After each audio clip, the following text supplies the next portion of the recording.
Good afternoon, everyone. My name is Greg Ball. I have the privilege of being the Dean of the College in Behavioral Social Sciences here at the University of Maryland, College Park, and it's my pleasure to welcome all of you to today's Sadat Forum, the topic being the Iran nuclear issue, current state of play. I think we'll all agree that the topic of this forum could not be more timely. Negotiations are in progress right now between the United States and its international partners concerning the nuclear issue in Iran. Events earlier today in Congress when Benjamin Netanyahu came to Congress specifically to discuss this issue also highlights the timeliness and the importance. At today's event, we are going to have the release of a public opinion poll related to this topic that will look at American public policy toward Iran, as well as the panelist discussion from leading experts on the topic. I think this is going to be a very stimulating discussion that I'm pleased to welcome all of you to it. It is now my distinct pleasure to introduce Dr. Wallace Lowe, who is the president of the University of Maryland, College Park. Dr. Lowe.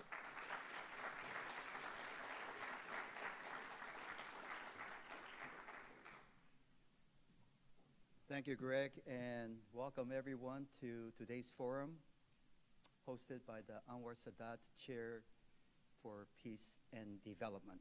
As you know, this chair was created 19 years ago to honor President Sadat. And in this time period, some of the most distinguished international leaders who have come to this campus for a conversation, an ongoing dialogue on peace and development throughout the Middle East, for that matter, throughout the world. And of course, where else should one hold such a conversation than in College Park? Because one brings together here scholarship, academic scholarship on this subject, and the policy community, which is only 8 miles down the road on Route 1. Welcome all, and let me introduce the chair and professor of the Sadat Chair of Peace and Development, who is the MC and the moderator, and he will introduce our distinguished panelists.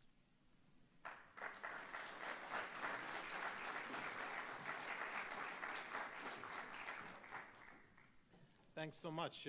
It's really a pleasure to have you, and of course, we anticipated that Netanyahu was going to speak today. We had that all worked out and planned. It's really a pleasure for me to host both the poll release, but especially the Sadat panel today. I'm going to introduce them properly when we sit down, but for now I want to welcome everyone. First, I want to introduce my colleague and partner, Dr. Stephen Cull, who is my partner in the polling. We've been doing a lot of polls together. Steve, as you know, is the director of the program for public consultation. He's really a world-renowned expert on public opinion. He's been doing public opinion for, don't want to say years, I want to say decades. And it's not just in the United States, but all over the world, including in the Middle East, including in the Muslim world. By the way, he has an excellent book on Muslim public opinion that came out with the Brookings Institution a couple of years ago, and we have partnered before. This particular poll was really fresh. I mean, literally, we have a lot of people here who worked on it very hard to get it out on time, because we literally finished it just a few days ago. It was last week's poll, fresh off the press.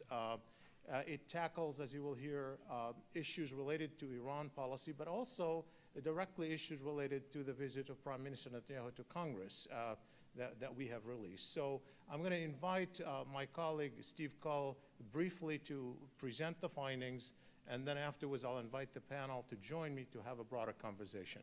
Steve, please join me.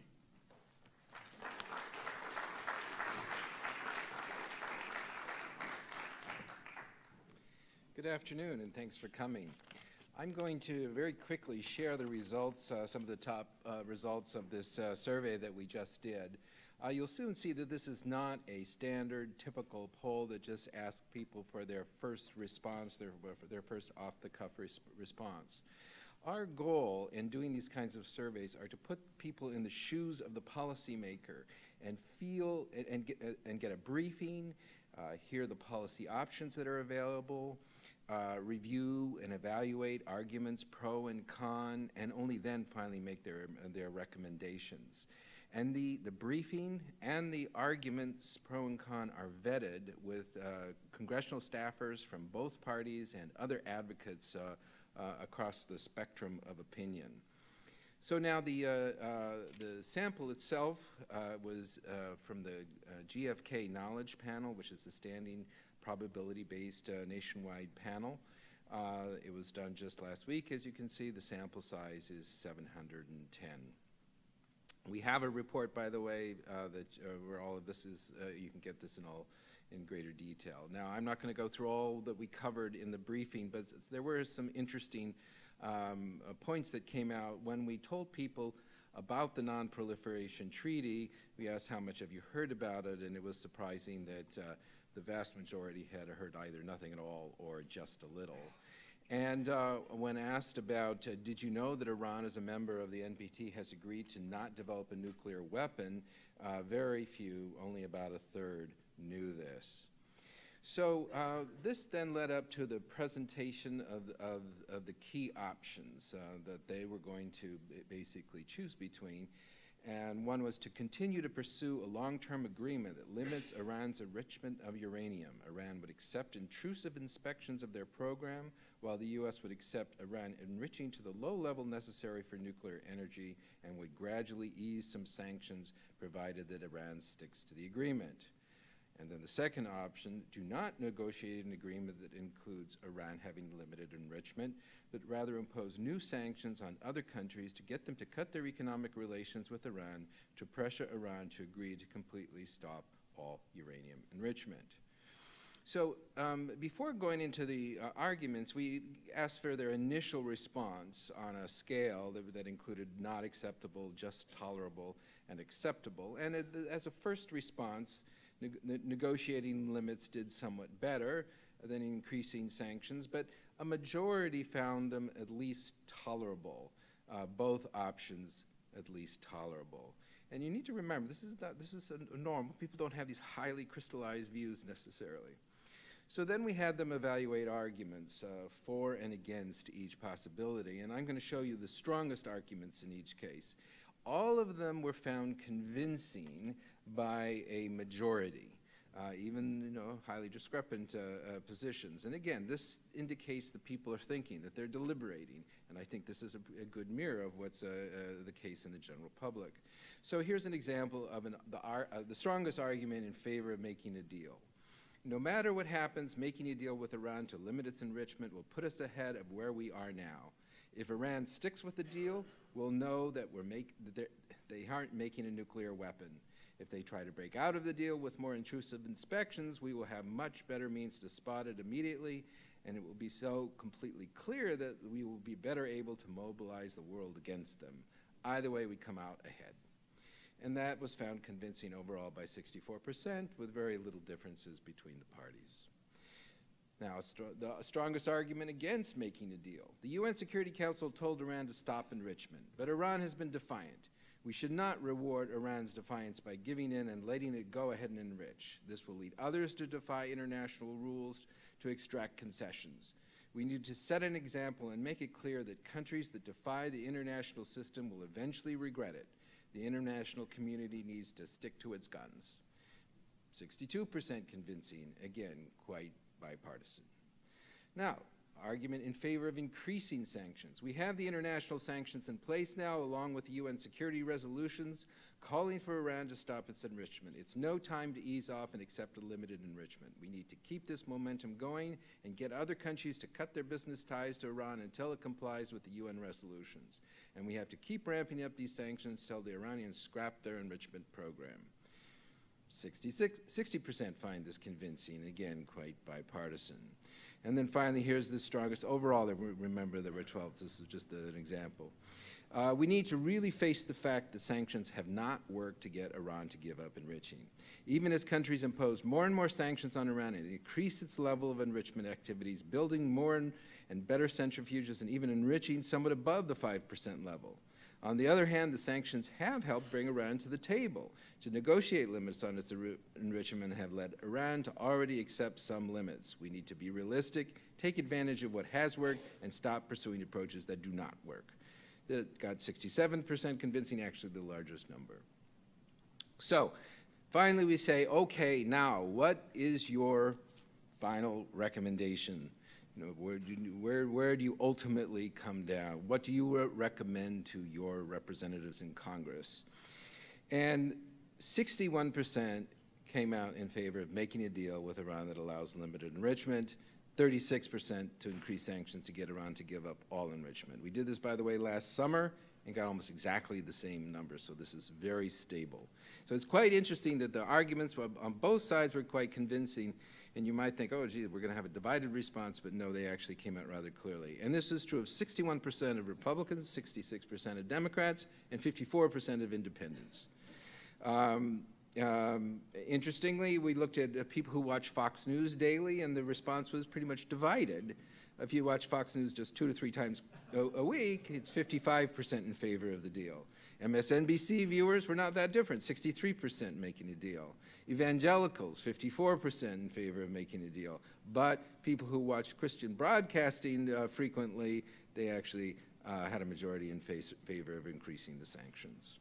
Now, we also wanted to have a few questions related to Netanyahu's visit. And I'm not going to go over this, but we presented the story, the issue, what the critics say, what the defenders say. So we made sure that people really understood what this issue was about. And then ultimately asked them, do you believe it is appropriate or inappropriate for Netanyahu to give such a speech to Congress without a diplomatic invitation? And it was pretty much divided, but a slightly larger number, 51%, said it was inappropriate. This was quite partisan. Republicans, 65% said it was appropriate. Democrats, 65% said inappropriate, but the independents went more along with the Democrats. We also looked at views of Netanyahu overall and tracked this relative to a Sadat chair poll that was done last November and found some interesting movement. Starting with the Democrats, you can see the red line there shows the favorable number toward Netanyahu dropping from 25% to 16%, among independents from 21% to 14%, and among Republicans, though, it stayed rather steady. We also asked what they thought about some members of Congress boycotting the speech, whether they thought that was appropriate or inappropriate, and the majority, 56%, thought it was inappropriate. Again, key partisan differences here. So if you want to see more, there's a report in the back, and you can also go to the website, public-consultation.org, and if anybody wants to discuss it afterwards, I'll be happy to answer any questions. Thanks.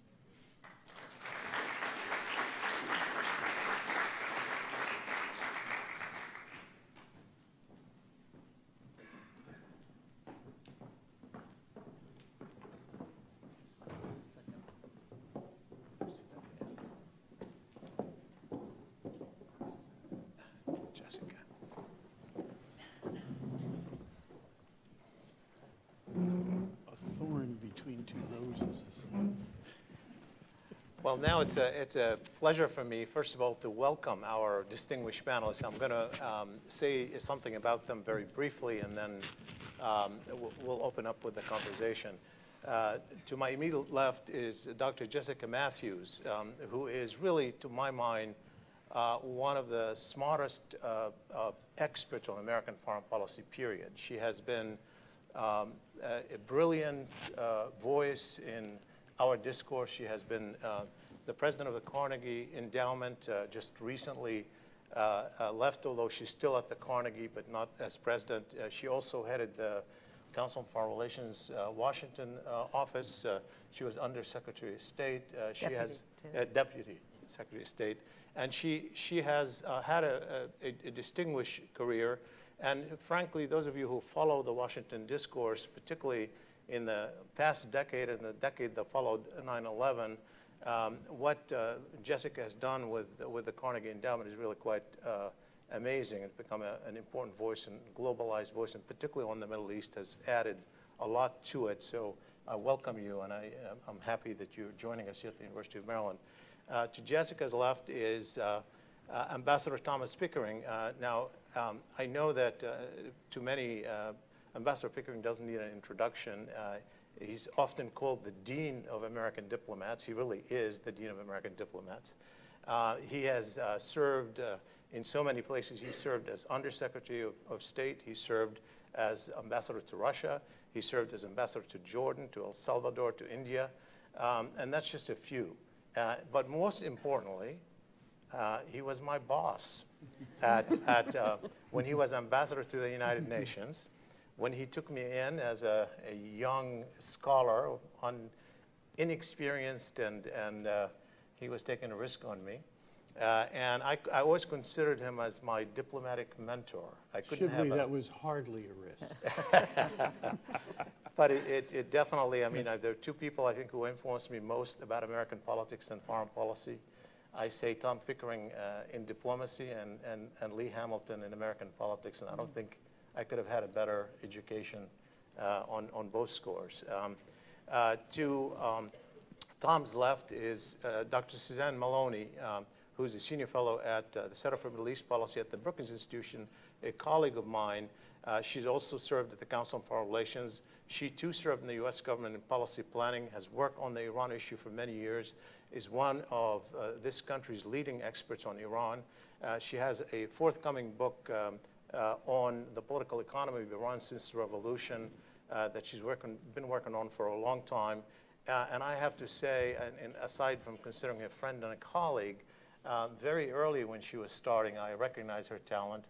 And one of her very first academic publications came out in a book that I edited on identity and foreign policy in the Middle East. And she did the chapter on Iran, and I remember that very, very clearly. It was one of the excellent pieces, and it's always great to have you. So thank you all for joining us. So let's get right into the conversation. Obviously, before we talk about the negotiations themselves, let's start with the big elephant in the room. I mean, we have just had an extraordinary event take place in Washington.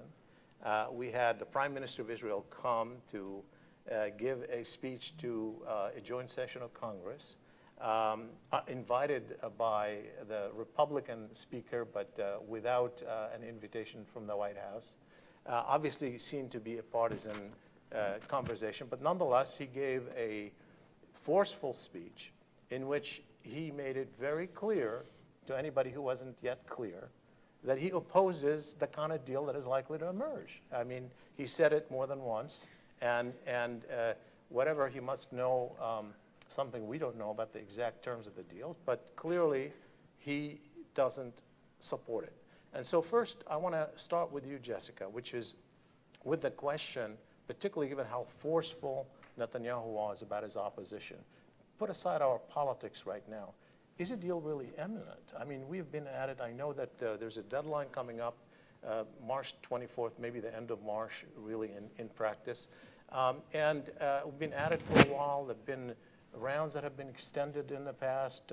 We know the Iranians push it to the very end. Everybody does actually negotiations. Is it really imminent this time? And it sounds from his position that he thinks it's imminent. Well, yeah, I mean, the only honest answer is I don't know. And I think nobody knows, because there are key parts of the agreement that are being negotiated. And, you know, at the end, both sides have to look at everything they got and everything they lost and say, on balance, is this acceptable to me? But my hunch is that given exactly what you just described, the length of this negotiation so far, the fact that neither side has walked away, that neither side wants to walk away with nothing.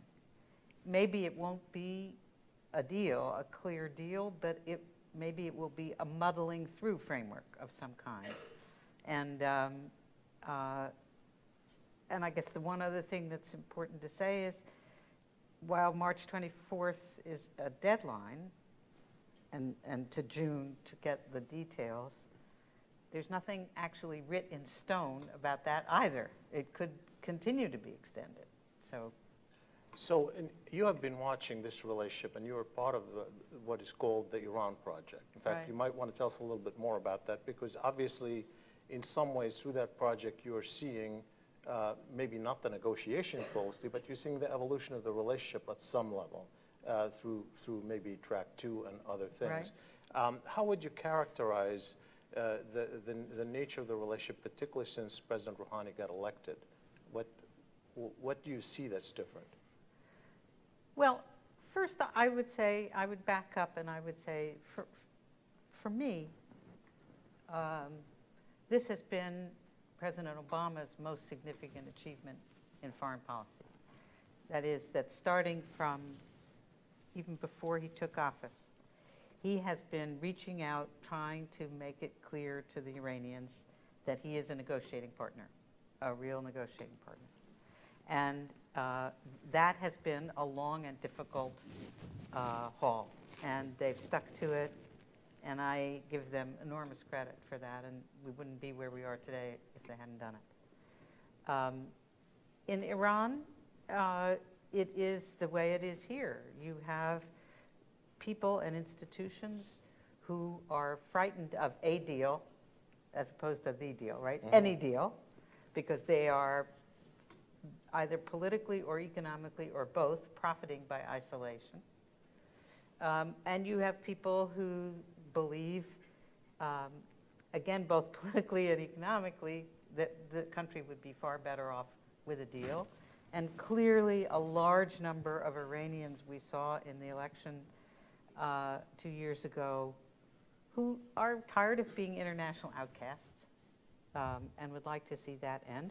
And you have the question mark of the Supreme Leader, who has always been skeptical about whether the United States is really trying to do regime change, and he's also been deeply skeptical down in his gut about the whole idea of compromise.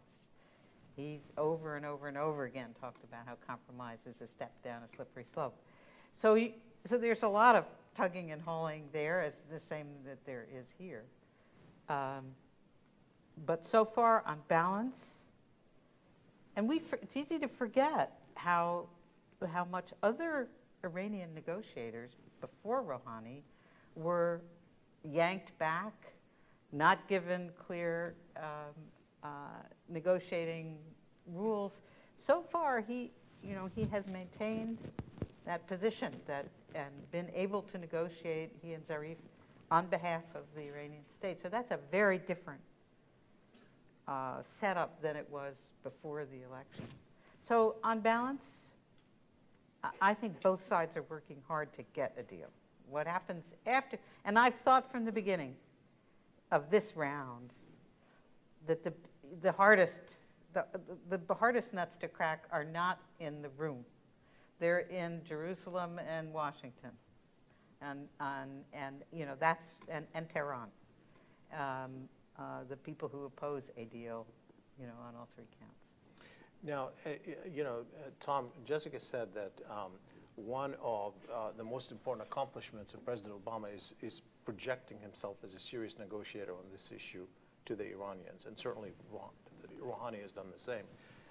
Some people argue that maybe one of his biggest accomplishments on that issue is actually creating an international coalition to negotiate with Iran, that this is not an American-Iranian negotiation, it's a P5+1 negotiation, and in that sense, the support that he garnered, particularly for the sanctions and for a unified view, has been really an accomplishment, and certainly that's the way President Obama projects him. Now, I wonder about that. I mean, first of all, do you agree with that position? Not entirely, Shibley, Okay. I have to tell you.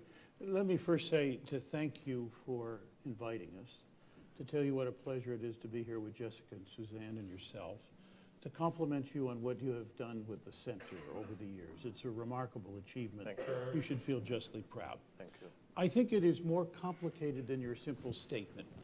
The international negotiations began at a time when the U.S. did not want to participate, except behind the curtain, where it was, in fact, a dispositive partner. And during the Bush administration, it maintained a very strong position, so close to where Prime Minister Netanyahu is now that you couldn't put a knife between them. No enrichment, no program, in effect. And then President Obama did a number of things. President Obama came around to the idea that no enrichment couldn't fly, that it was an unworkable proposal, but that there were things that you could do to limit Iran to give you an extremely good chance to keep them from going to a nuclear weapon. And it was a combination of things, including inspections and firewalls through limitations and pressure, and maybe playing to the Iranian piece that they don't want a nuclear weapon, that they're not interested in a nuclear weapon. Secondly, I believe he was instrumental in at least one letter, which I have never read, in convincing the Supreme Leader that he was serious.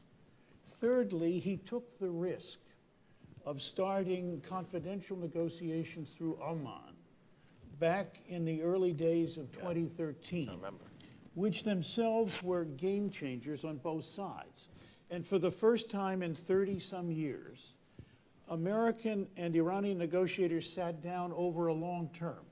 It wasn't a brush past. It wasn't a single meeting.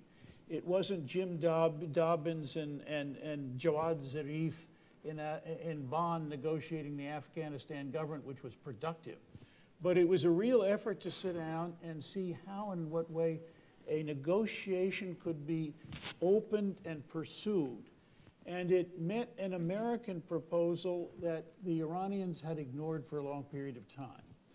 I think that, fourthly, he took the risk of less than perfect approaches to negotiation because he knew that it was workable and that it was the way to bridge the gap. And that risk is serious, and that risk is obviously being exploited by Prime Minister Netanyahu today. And so he will, in effect, have to carry that burden. I think all of that points to the fact that we joined the international negotiations, even though we played a seminal role behind the scenes. We are now leading the negotiations through our bilateral contacts with Iran. And it's been true for some time, to use an old diplomatic phrase, that Iran was happy to talk to a few Europeans, but it really wanted to talk to the owner of the circus, if I could put it that way, because they knew the Europeans were being controlled by the owner of the circus. And so now we have this possibility. The final piece is that I think President Obama understands the really quite game-changing nature of this particular approach. I think it is hard to overplay what might be the result of a nuclear agreement in terms of changing the situation in the region. Bringing Iran around to being a member of the international community, which they want. Opening the door to conversations with Iran in everything from ISIS or Daesh, where they can be enormously helpful, and in Afghanistan, where they can be enormously helpful, no lovers of the Taliban. But also, even more importantly, meeting the challenges of Syria, where in some ways you can see a little bit of what Foreign Minister Zarif is saying privately and in public to open the door to possibilities there, which I think are very important, but will have to come in time after nuclear. It has been very interesting that both sides, contrary to the speech we heard today, which would pluralize the question and try to solve all outstanding major issues all in one globe, both sides, for their own reason, have insisted it has to be nuclear first. First, I think it's wise. But secondly, the U.S. clearly did not want to pay in the coin of concessions on other subjects to get nuclear advantage, or the reverse, which was even more startling for the U.S., that they would have to pay in the coin of nuclear negotiations for progress on other subjects. For Iran, it was quite different. For Iran, I think it's the Rouhani platform to put, as I said a moment ago, Iran back in the center of the international community and in the region. He could only do this by putting the nuclear question behind him. To pardon the expression, to crud it up with a lot of other questions meant that, in fact, the limited time he had to deal with nuclear would be extended. Now, those other questions are important, but missiles without warheads are missiles without warheads. Terrorism is terrorism, and of course the Iranians believe that we conduct terrorism against them. To some extent, that would be a very important follow-on issue, but does it have to be resolved in advance? My view is that you have to take on tough priorities. Both President Bush and President Obama agree on the priorities and took on the nuclear priorities as the preeminent one. So I think that's all very important. So he made major steps. I think Supreme Leader, and I thought Jessica characterized that very well, himself has made major steps by, in fact, putting in the field first a team which could lead Iran in a different direction through the negotiations, whether it was a failure on his part to manipulate the negotiations and produce a hardline victory for somebody else, or whether his choice of Rouhani as one of the 6 candidates was seminal, and I think it was. All of that was important. And so there's a lot to look at here, Yeah. and I don't want to go ahead and dominate more of the conversation, but Well, I think that those are important those are issues. questions that have to be out there. Those are important issues, Yeah. but I think in some ways, it leads me to a question for Suzanne. Even before I ask you, Suzanne, about the internal dynamics, I just want to follow up on that because, I mean, what Tom just did is really open up regional policy beyond the nuclear issue. Obviously, we focus on nuclear negotiations, but, Tom stated, and I think that's probably, I agree with that, is that one thing the Iranians want to do is put the nuclear issue behind them to have a different policy in the region. But isn't that exactly what scares regional allies more than the nuclear issue? I mean, arguably, Yes. a country like Saudi Arabia is more worried about the conventional influence of Iran than it is about the nuclear issue. And you can even argue with the Israelis, while they're worried, obviously, about the nuclear issue, you heard Prime Minister Netanyahu say at the end, the sort of things that he said, make them do this, make them do what? He said, make them do their, stop their, quote, aggression in the region, make them stop demonizing Israel in the region, or saying that, the sort of stuff that's not really nuclear, it is more about policy. And so doesn't that actually create more problems as we move forward to sell a policy like that, Suzanne, in the region? I mean, how, looking at what Iran's ambitions are beyond the nuclear issue, isn't that something that is scary to its neighbors, including Israel, not just Israel, but the Arab states? And interestingly, in this conversation, note Netanyahu's clever use of that, because when he tried to project Iran as a nuclear threat, he didn't only speak about the threat to him and to the U.S., he spoke about threats to the region, including invoking even Yemen and the Houthis, because he knows that plays with the Sunni Arab countries who increasingly see Iran as a threat. So he's trying to build a regional coalition that sees Iran as a threat beyond its nuclear issue. So how do you see it? Thank you for a great question and for already what is really just a terrific conversation. I'm really grateful to be here, and because I study U.S. policy toward Iran and Iranian policy toward the U.S., I'm steeped in conspiracy theories, and I'm utterly convinced that you managed to somehow orchestrate this date and this forum on the date of Prime Minister's speech to Congress. It's his back channel to be. I think you raise a really important point, and the fact that the Prime Minister today spoke quite a bit about issues beyond the nuclear deal really speaks to the deeper concerns that the negotiations evoke for so many in the region, not just in Israel, but of course in many Arab capitals. This is not the opposition that we're hearing on the Hill, the opposition that we're hearing from Prime Minister Netanyahu and others is not really so much about the specifics of the deal itself. It's about the idea that Iran is going to get out of the penalty box, that Iran is going to rejoin the community of nations slowly, gradually, conditional upon certain requirements of the nuclear deal, such as it may be. But ultimately, that we will never be able to reimpose the level of economic pressure that we've been able to amass over the course, particularly the past 5 years, on Iran because of unique historical circumstances.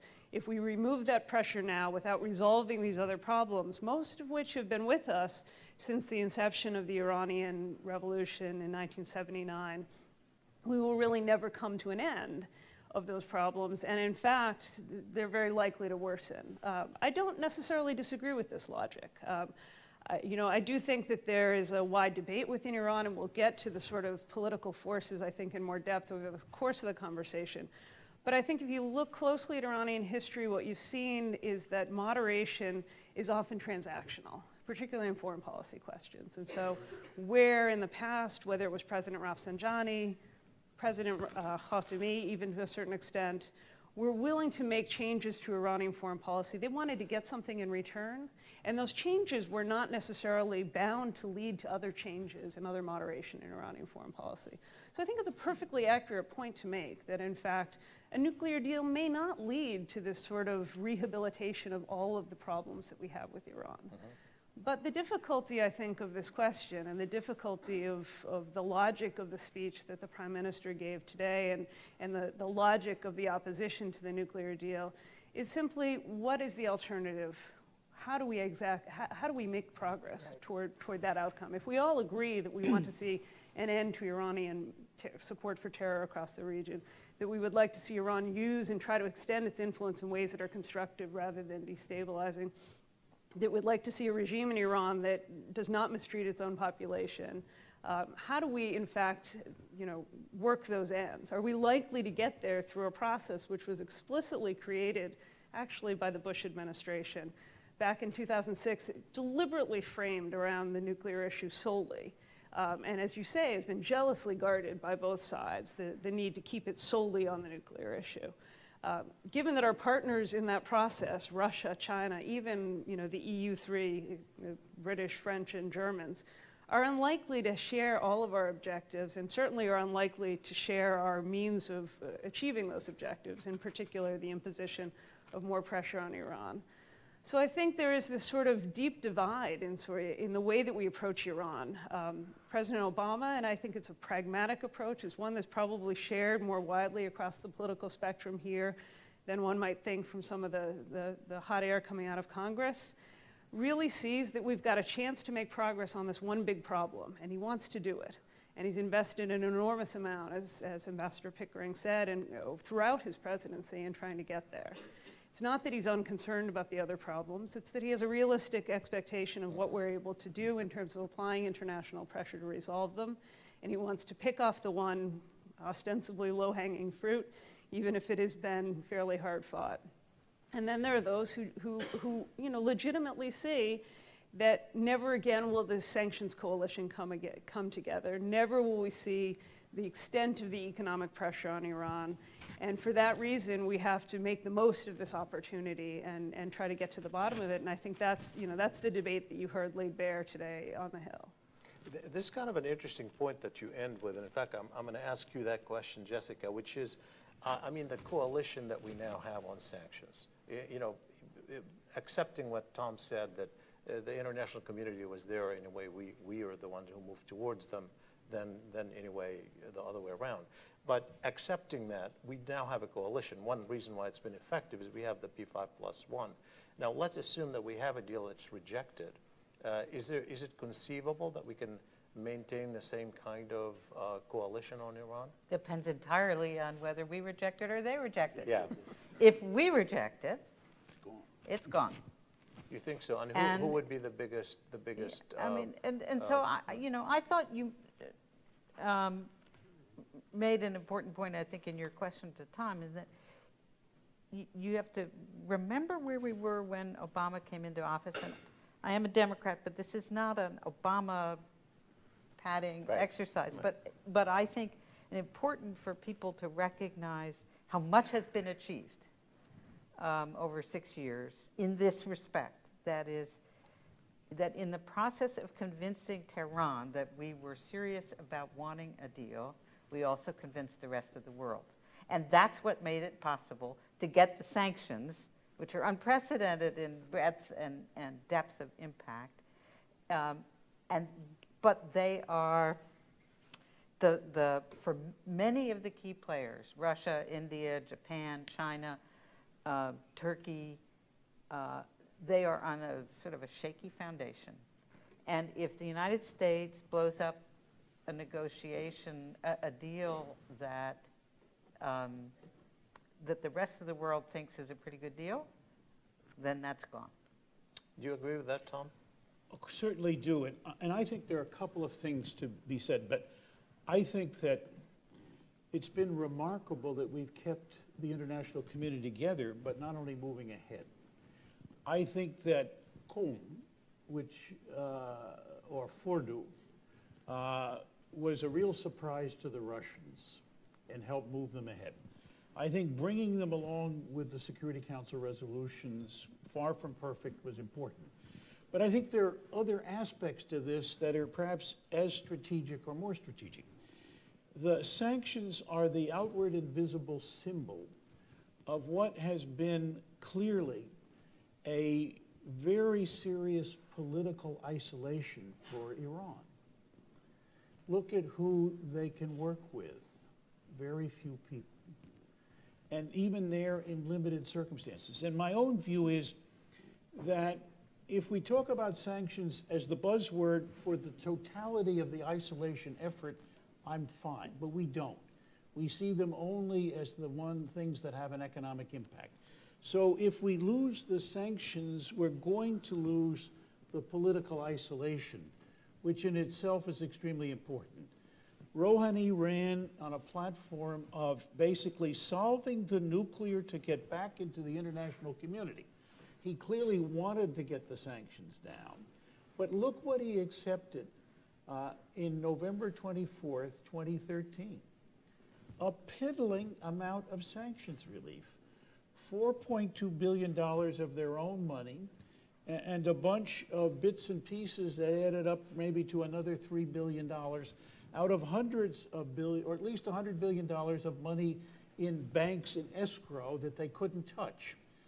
And what did we get? We got a tremendous amount. What does that mean? Well, one of the interesting things is there isn't an awful lot more for Iran to give on nuclear limitations compared with what we have to give on sanctions if it's going to be an equitable deal. It is not going to be an equitable deal.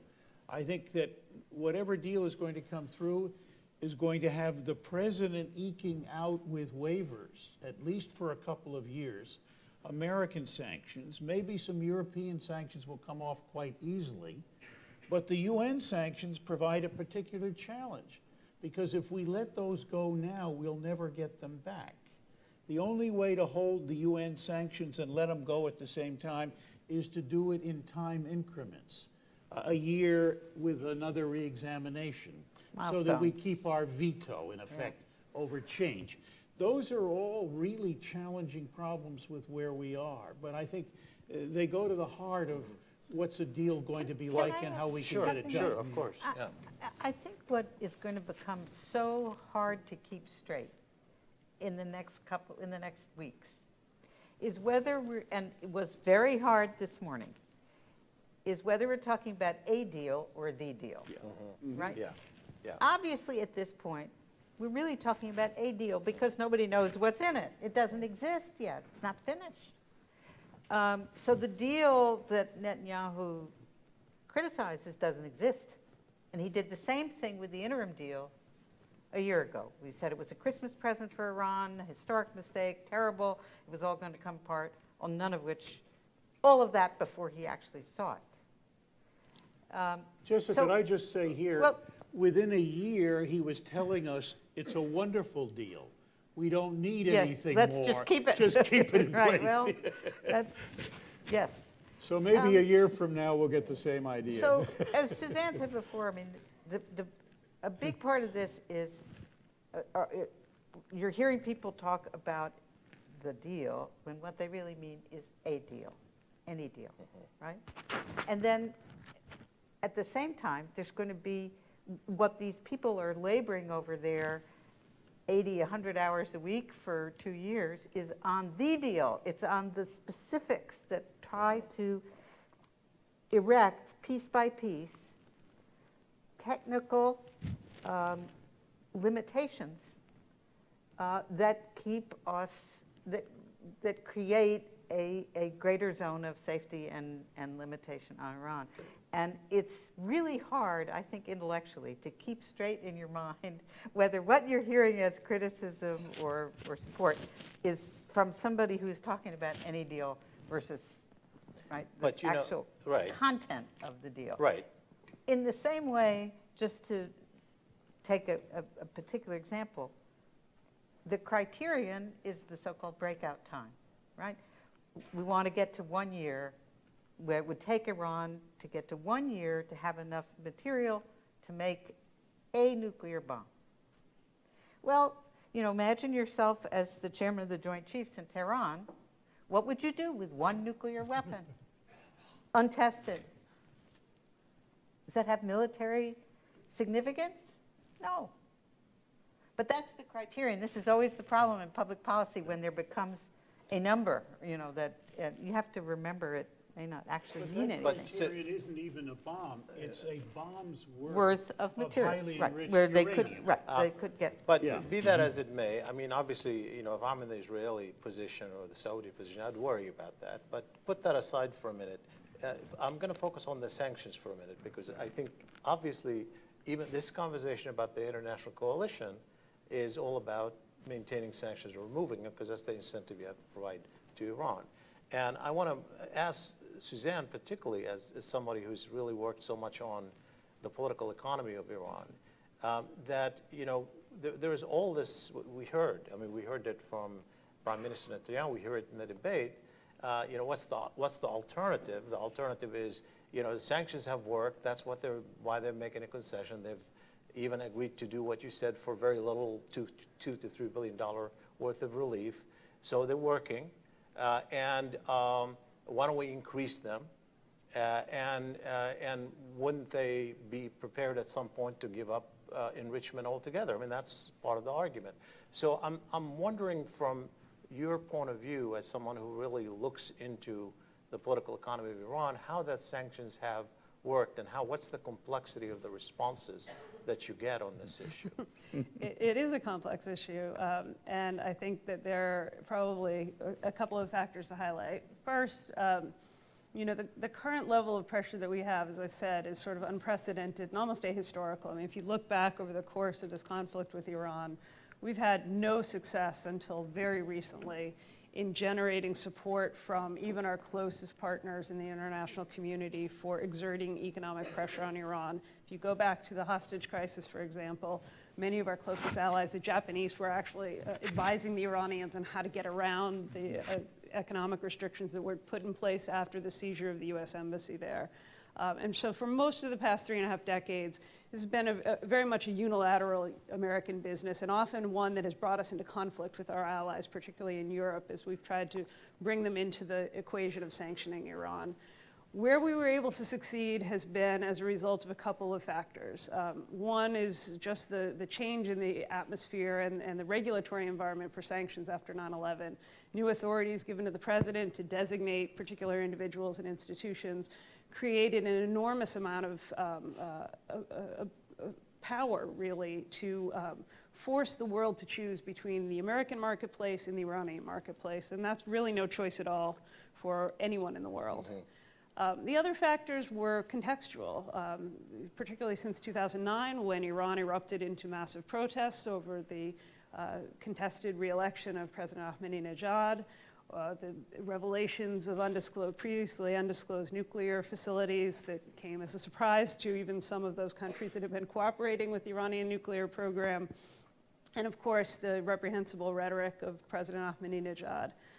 And to all of this, the factor of energy markets and the sense that has become, I think, quite clear in the past couple of years it's been possible to remove some of Iran's production from the marketplace, to reduce its exports significantly without having a major impact on the price at the pump. That's probably been the biggest factor in generating international cooperation with the sanctions. So you add to the fact that we know Iran actually is a rational state. It can make decisions on the basis of costs and benefits. And so, the logic of sanctions is one that I understand the appeal of. However, we have to get back to the fact that there is nothing that is going to hold this coalition together. The logic of sanctions is one that is, inherently antithetical to many of our partners, particularly the Russians, for obvious reasons, who are experiencing their own form of American economic pressure and European economic pressure, the Chinese, who've been there as well. Also the fact that for the rest of the world, even for our most, I think, stalwart partners in Europe, the change in administration in Iran and the commitment to the negotiations has really changed the narrative. So much of the rest of the world is ready to go back to business as usual with Iran. It's no longer the days of Ahmadinejad. And so I think, these sanctions are going to fray, the coalition is going to fray. It's not a permanent state of the international community. And the question is how they come down, whether the sanctions regime begins to collapse as part of a negotiated resolution of the crisis or as a result of our refusal to concede one. I wanted to make two comments. I think Susan has brought out a particularly important point, but I want to take it a step further.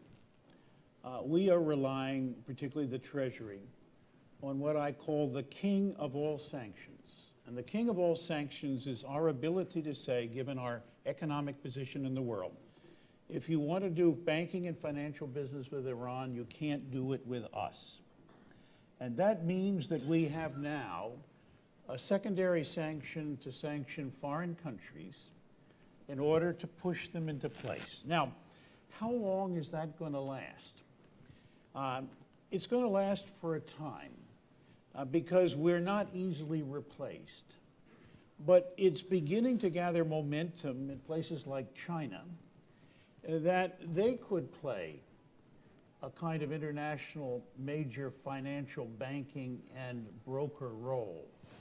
And if we continue on using the king of all sanctions fairly broadly beyond Iran, we haven't done it yet with the Russians, but it's in the works potentially, do we run the risk, in fact, of having the rest of the world develop new financial and new banking arrangements where they don't have to face the problem?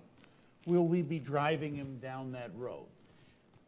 7 or 8 years ago, when we spoke to Treasury in state, they raised this problem. They said, in simple terms, if we do this, we're going to so distort the movement in banking and finance that we will create a kind of backlash situation.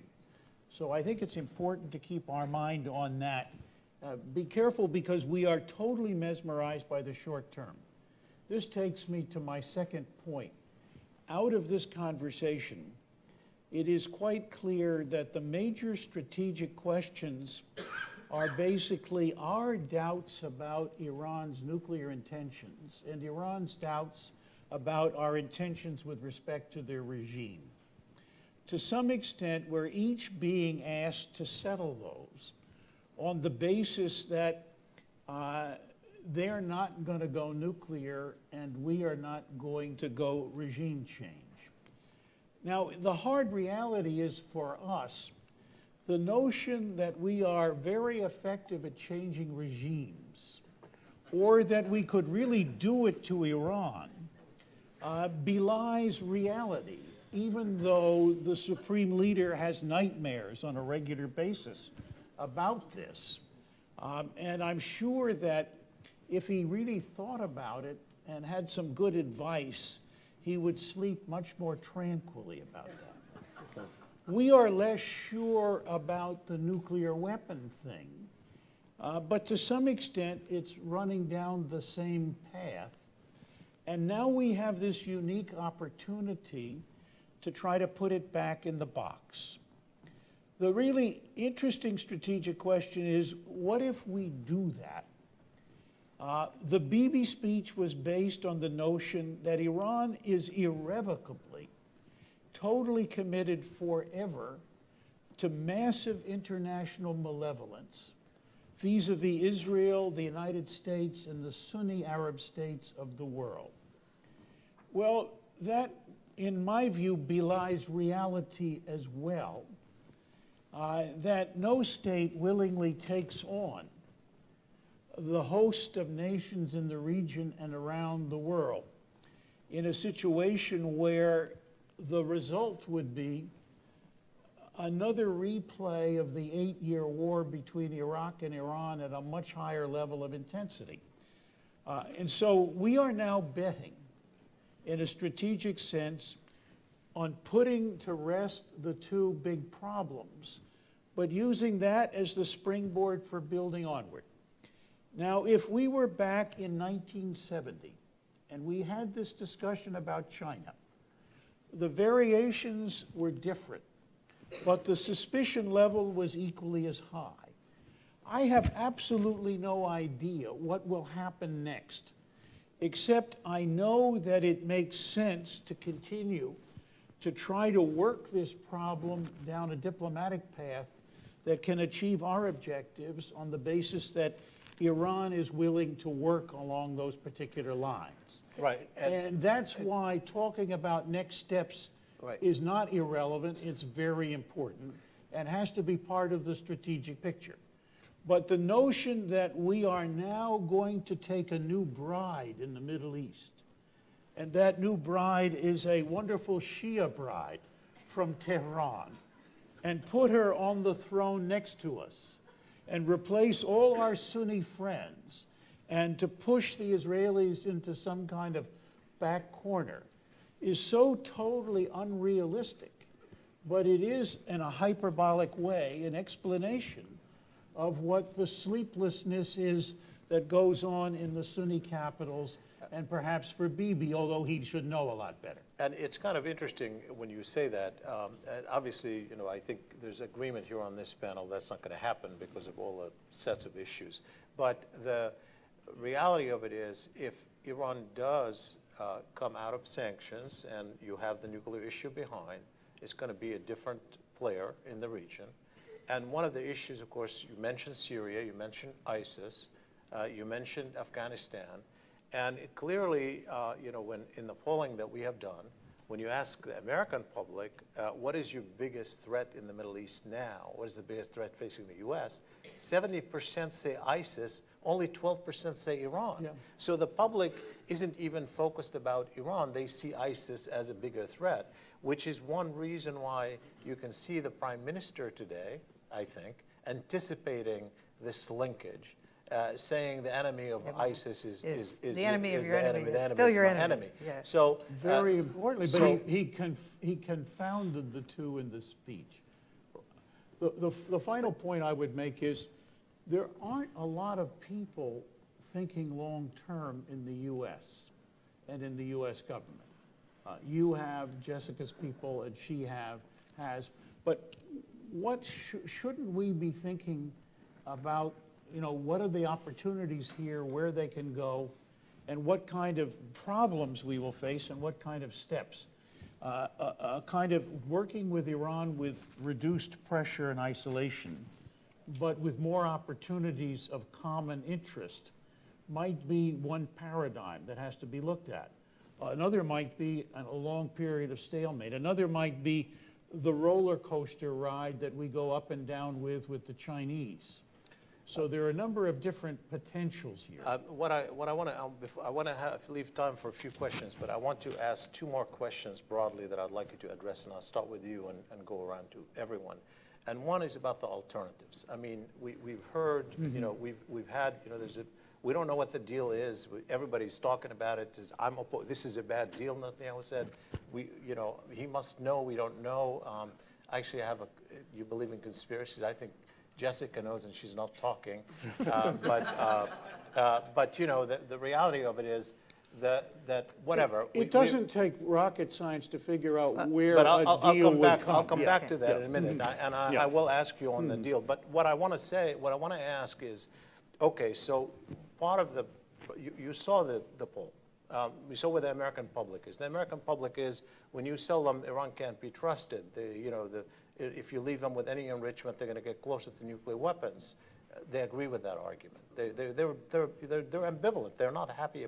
They feel frightened. And then when you put the other sanctions aren't going to work, or those kind of arguments, they seem to suggest that they accept that too. But their instinct is that sanctions aren't really working, and their instinct is that obviously they would support a deal, and they don't want to be dragged into a war. Now, I want to ask you about the alternatives. Although, let's not refer it just to Prime Minister Netanyahu, because you're talking about, obviously, the critics of this agreement. I mean, in fact, frankly, we've heard those arguments. It's not like he invented those arguments that were put in Congress today. The critics of this agreement in this country, and there are many, have been voicing them day in and day out. So it's not like we were surprised by them. But the point is, people say, if you leave the sanctions, they've been working, they will work. One argument you've said, well, it won't because it's going to fall apart. It can't work. That's one argument.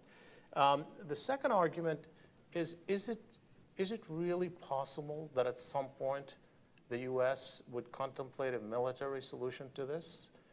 And I want to ask a question about this, because we do know that when the Obama administration turned the heat, started focus on the Iran issue about 3 years ago, it was when they assessed that maybe there was a chance that the Israelis were going to strike Iran, and then worried that the U.S. would be dragged into this. Prime Minister Netanyahu today in a speech said, on this issue, we're prepared to stand alone. It was hard to know whether it left it ambiguous. Is this something that he is putting out there? Is a military option credible at this point for anyone, for the U.S. or the Israelis? Jessica. Well, Tom's talked about a lot of things that could happen in the next 10 years. We don't know. But I think we do know one thing, and that is that there are only 3 alternatives for the United States. And I've written this over and over again, and nobody has ever come back and shown me a 4th.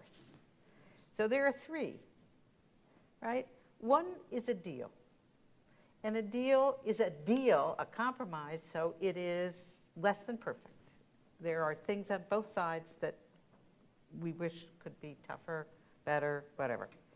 But it's a deal, and it will require vigilance to enforce it, and a degree of uncertainty.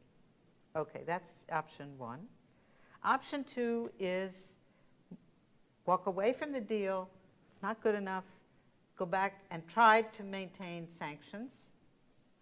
And I think what we know from history of the last 15 years is that Iran will return to the way it has dealt with sanctions before. It will absorb a huge amount of economic pain, and it will meet more sanctions with more centrifuges. That's been the absolute record of the last 15 years. And the third option is war. And what we know about that is it's not something you can do with 2 weeks of bombing.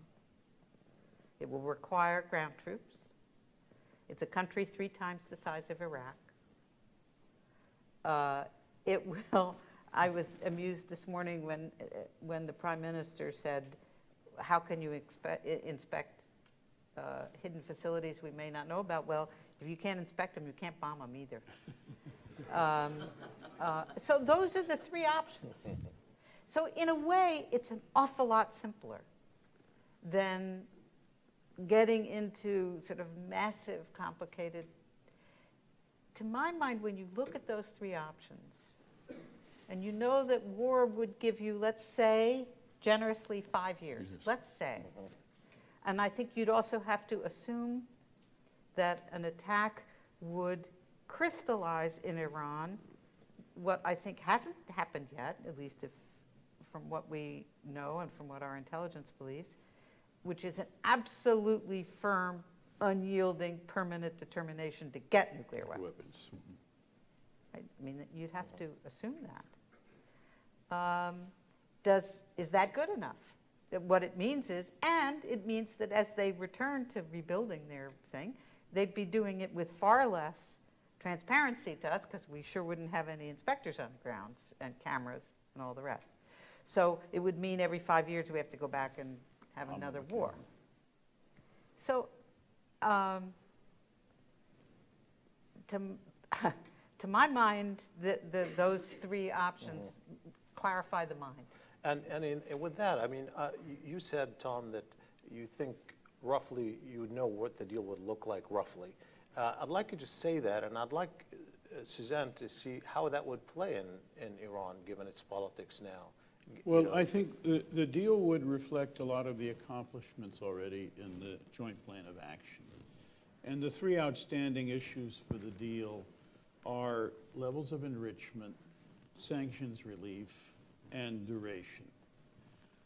My own sense is that duration is not a trivial question, but perhaps one of the easiest to solve. And the Iranians came in at 3 years and we came in at 20. The press is carrying 10 years, but I think that's an Iranian leak. And the Iranians, I know, have said, let's go for different time requirements for different pieces of the deal, which gives them an opportunity to say they have a short-term deal, and it gives us an opportunity to say they have a longer-term deal. And our interest is in, obviously, constricting enrichment for the longest period of time. So that's out there. Secondly is the question of stockpiles and enrichment capacity. With respect to stockpiles, it appears from the leaks that they have gotten pretty close to a deal where what remains of the stockpile would either be sent out to be fabricated in fuel elements for Bushehr, if over a period of time they're going to do that, or otherwise converted into oxide or further down the road fuel elements for their medical isotope reactor. The next question, and the zero stockpile is very important because it permits basically to have a larger capacity in enrichment. And for reasons that are fathomable, but not necessarily terribly logical, the Iranians have 9,620 centrifuges operating in Fordo and in Isfahan. And for some reason, they seem to be married because that's an accomplishment and they've gotten there and it's a mark of their prowess. They're also married to enrichment, I think, for two reasons. One, the hardliners want it because they do want a bomb, or at least they want to keep the route open to a bomb. And the softliners want it because the Shah invested in French enrichment. And after the revolution, they neither got enrichment nor the money back that the Shah put into it. So they have very little capacity to reflect on trusting the world to give them permanent fuel, even though there have offers been made of placing fuel in their hands over a long period of time. But I suppose they also distrust that because if we knew where the fuel was and we didn't like what they were doing, we could bomb it. But the notion about enrichment capacity is a notion between 9,620 and a U.S. suggestion of 4,000. The end result should be measured in separative work units because centrifuges have different capacities, and we don't want to limit the number of centrifuges and then have them substitute a lot of very capable centrifuges, obviously. And so I think that we're now talking between 4,000 and 6,000 separative work units because we know that by changing the plumbing on their 9,000 centrifuges, we can reduce the output a significant amount, but not enough for us. And I think our number is somewhere around 4,500. I'm only guessing, but that's what sort of creeps out. So the arrangement will have to get into that range to make it happen. Sanctions are much harder. I described what I thought was our flexibility on sanctions, and I think that's pretty much what's on offer. But how they work that out is a very difficult problem. But I think that basically President waving for a couple of years, maybe down the road, a different Congress would be more flexible if the Iranians in the first 2 years are as scrupulously correct in observing the next agreement as they have been with the Joint Plan of Action, the November 24th. Now, I'm an optimist in all of this, and you can pick holes in everything I've said, but that's my sense sort of where the process is going. And Suzanne, I mean, when you look at it from the point of view of the debate within Iran, and the including the arguments that Tom characterized about where the hardliners may be on this issue, is this sort of broad outline? I mean, when we're talking about numbers, that's of course an issue, but it's not a make or break a deal in principle. But if you look at it from the point of view of the internal struggle within Iran, is this something that can be solved? And ultimately, the question that people ask about the supreme leader, he's the trumping card. But is he really just the trumping card? Is there obviously a lot of others around he has to take into account in this debate? So it's not a one man's decision as such, given the complexity of politics. So how would this play? In your hunch, you have a hunch this is something they could sell? Well, I think any deal that the Iranian negotiators sign is one that has already been blessed by the supreme leader, by the relevant political establishment, and so effectively it won't be a question of selling it to the supreme leader after the fact.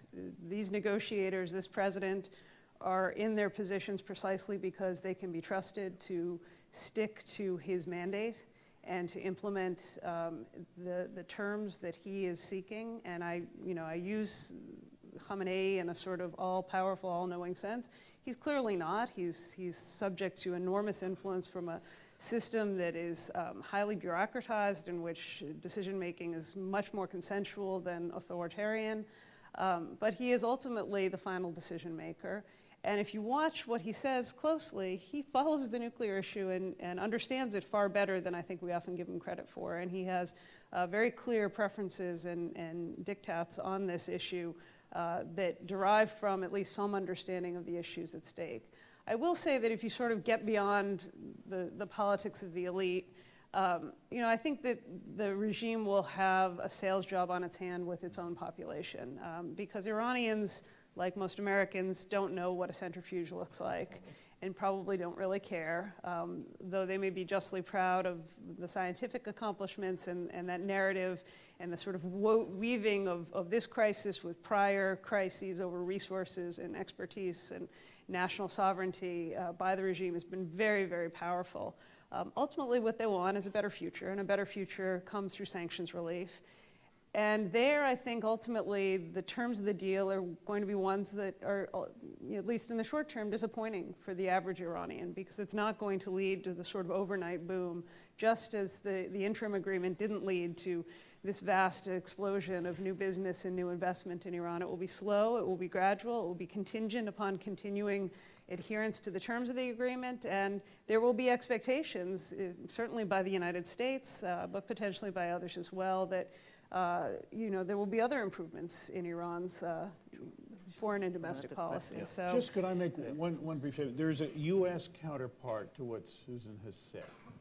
And I think the president's capacity to hold enough Democrats to hold a veto over legislation that might block the deal or vitiate it in the course of the period following the deal is of critical importance here. And that's something to be continually watched. And public opinion will matter here, because we know if in fact public opinion breaks one way or the other, it'll weigh in on with members of Congress. It will certainly, and mobilization of public Yeah. opinion will matter here. And I want to take two questions together, and please bring the microphone to this person here, and I can't tell, is that Fatima? And someone else. But as we're waiting for the question, just to mull in your head, one of the questions I didn't ask, and I'd like to have your reflection on, is that so if there is a deal and it does work, that is we ratify it and the Iranians ratify it, how that changes. Everybody says Iran is not going to be our new bride, right? I think everybody agrees on that.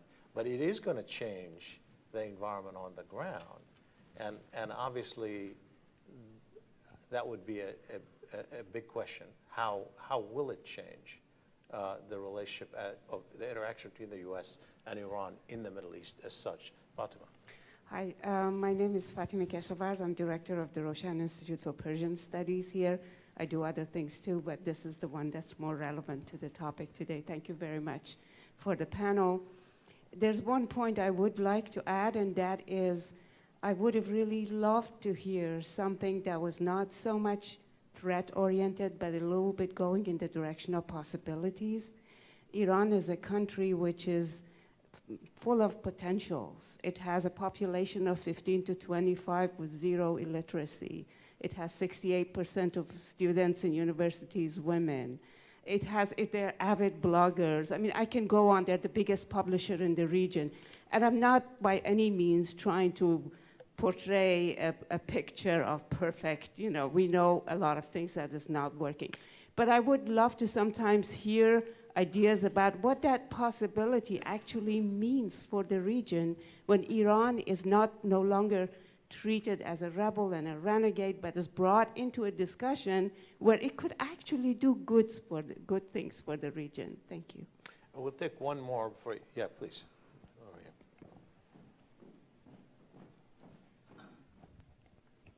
Thanks very much. I'm Garrett Mitchell, and I write the Mitchell Report. Didn't recognize you with that beard, Garrett. I'm channeling you. And I want to say that this has been a remarkable conversation. I've enjoyed a lot more than I enjoyed the time between 11 and 11:45 this morning. The question I'd like to pose is this.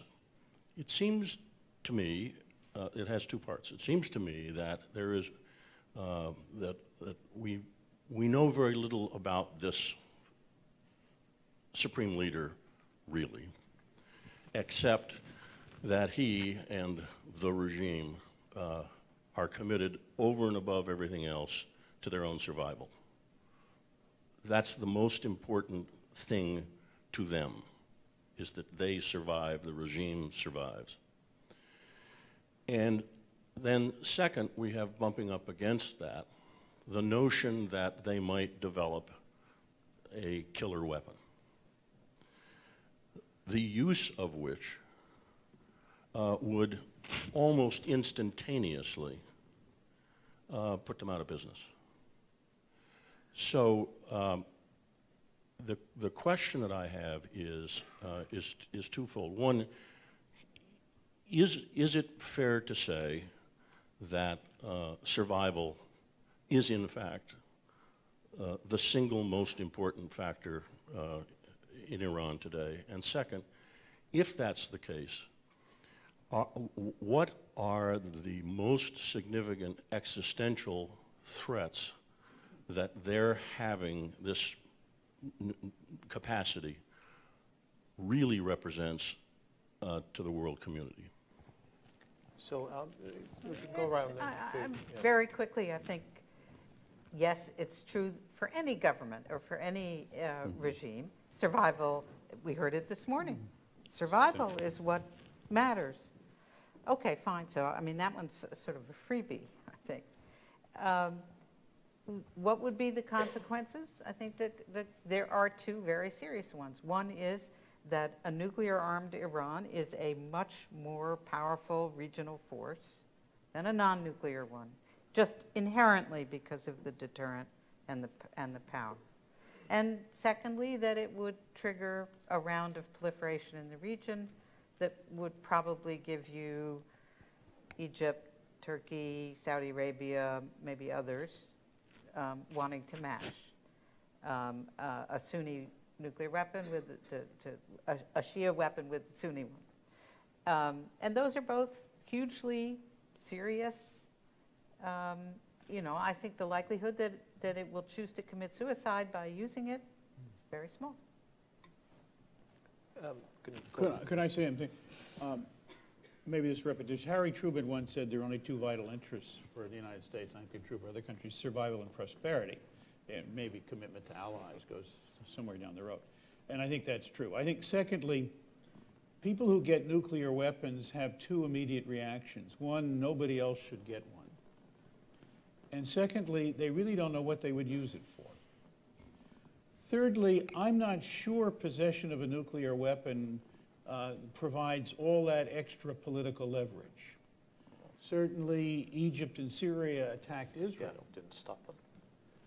And certainly we've had conventional conflicts in an area, in a region, set of regions where the contending sponsors, put it this way, on both sides, had nuclear weapons. Nuclear weapons and breaking what I would call the red line of August 9th, 1945, the Nagasaki bomb, the last bomb used in war, is a horrendous responsibility. And I think you're right, and I think that particularly if it were used in anger against an American ally, we would be forced into a terrible position of, do we wipe out that country? What do we do? Does that lead to more conflict? It's a terrible mess. And obviously nobody that I think is thinking about this at all seriously wants to get there, which is the reason why we spend so much time on nonproliferation and why we're having this conversation today. And Suzanne, and you can feel free to answer both, but also no one answered Fatima's Yeah, question. I will. I mean, I can't expand any further or any more articulately than that my two fellow panelists have on the reasons why a nuclear Iran is still a bad thing, even if they don't use it. I think that they've explained that in perfect terms. I agree, Dr. Keshavarz, that it's a tragedy that Iran is now equated with a nuclear issue in the discourse of Washington and much certainly in the headlines of American newspapers. Of course, the regime is fundamentally responsible for that to a great extent. And one hopes that we can get to a point where we can have a much broader and richer conversation about Iran, about the sort of endless fascination of its politics and its culture and the rest of a very rich fabric of society. I do want to just pose a note of hesitation that I think that we have to be restrained in our expectations that even in the best case scenario of a very robust and durable deal, I think that we will continue to experience significant issues between the US and Iran, and I think that the issues between Iran and its neighbors, which predate the nuclear issue, which in many ways have very little to do with nuclear technology or capacity, will likely endure long after this issue is set to rest. There is a competition for regional preeminence. There is a sectarian divide, which is deep and worsening every day, and all of these competitions are playing out in horrific fashion, in ways that are even more tragic than the monopoly of the nuclear issue on our time and energy, and in the lives of Syrians and Iraqis and others around the region. We'll take a couple more questions. Yes, they're at the end, and then Greg. I was just curious what you guys thought, based on President Netanyahu's, Prime Minister Netanyahu's address this morning to Congress. Do you think it would be better if in the future the U.S. cut Israel out of the negotiations just because of the provocative nature of his address, and perhaps the fact that people were speculating that it could tank the deal before it even goes into play? Thank you. And Greg, right here, if you can give him. Hello, Greg Aftan, dealing with Center for National Policy. Thank you very much for the panel and your discussions. I was struck yesterday, there was this discussion about the campaign in Iraq to take Tikrit. The Pentagon spokesman went out of his way saying that, we're not helping the Iranians in this endeavor and all that. Now, was this for U.S. domestic consumption in light of Netanyahu's visit, or is that a card the United States may want to play if there's a nuclear deal, that we can have military cooperation with Iran vis-a-vis ISIL down the road?